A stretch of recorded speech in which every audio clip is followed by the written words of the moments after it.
Hi everyone, welcome back. Lastly, we talked about this dense role of optical flow, and today we are gonna talk about DualTVL1 optical flow. For this video, we are gonna focus on to the usage of this class in OpenCV C++ side. Also, we are gonna compare this class with the other optical flow classes in OpenCV.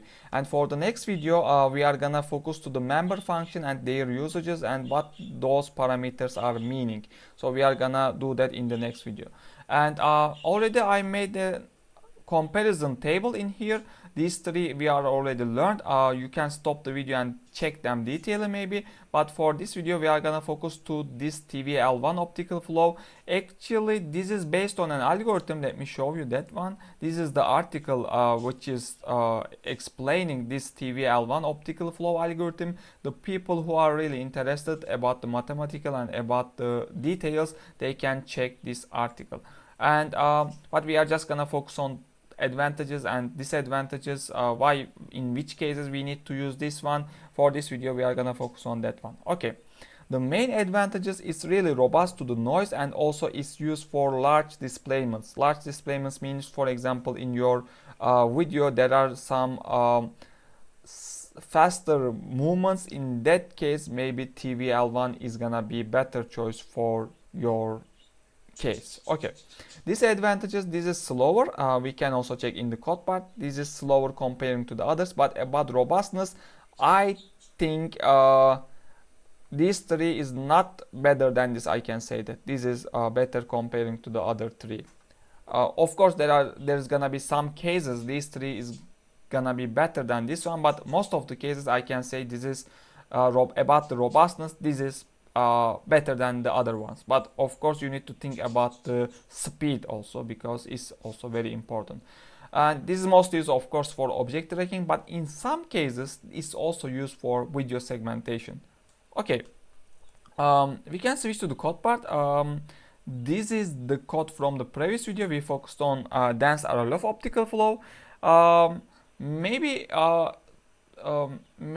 to compare about the noise, for example, we can check the Farnbach optical flow because it's not really resistant to the noise. So we can first of all see this. We already learned this Farnbach.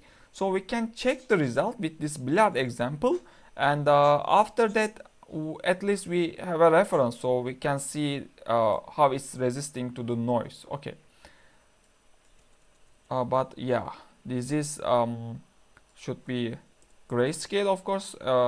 Only this dense RLOF is in the OpenCV is only accepting the RGB kind of 3-channel images, the others accepting only 1-channel images. Just to remind, let's rerun again and see a moment which this Farnbach is, how this is working. For example, even this case, you see there are many noises. Of course, for example, these vectors, I can say valid vectors for the moment of this white ball of the billiard, but there are other noises also, you can see clearly.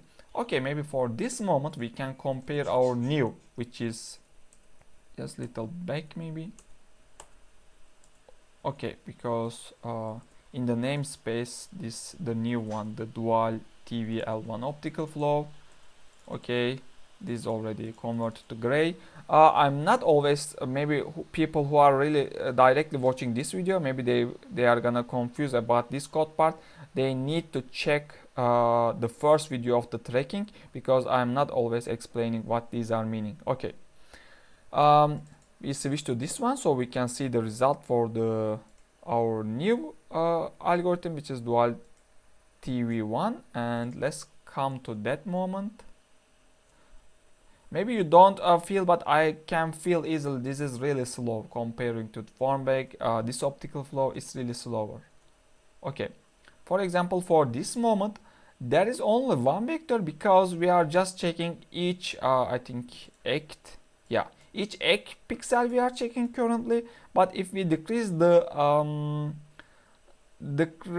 interval, I'm sure there is gonna be some vectors here also, because yeah, luckily we just see in here, if we check this or this, some of these pixels, we are gonna get some motion vectors. I'm sure in here also I'm sure there is some motion vectors for these pixels which we are not checking currently. Anyway, But in here you see there is only one but valid, and you don't see any noise around. Of course this is a specific, maybe for this moment. Let's check one more moment here. In here we are luckily 3 valid vectors. Let's come to that moment. Okay, you see there are many noises still. These can be because of the shadows, because of some other reasons, but you see there are many noises, I can say. This is Farmbek, by the way. This is our new TVL1 optical flow class result. And yeah, but I can see we don't need to check numerically, because I can easily understand this is really faster and this is really slower. Maybe you don't feel from the video, but I can feel how this is moving. By the way, I'm just pressing to the keyboard. In here it's waiting me to press any keyboard from my keyboard, any key. So I'm just pressing a key and I'm waiting, so I can understand it's really slow, and not maybe from the video you cannot understand easily. Anyway, for this video, basically we already checked how this is working in C++ OpenCV side, and we already talked about the comparison side. You can stop this video and check this table easily. And I'm done for this video. In the next video we are gonna focus to the member functions of this TVL1 optical flow class. Thanks for watching. See you in the next video.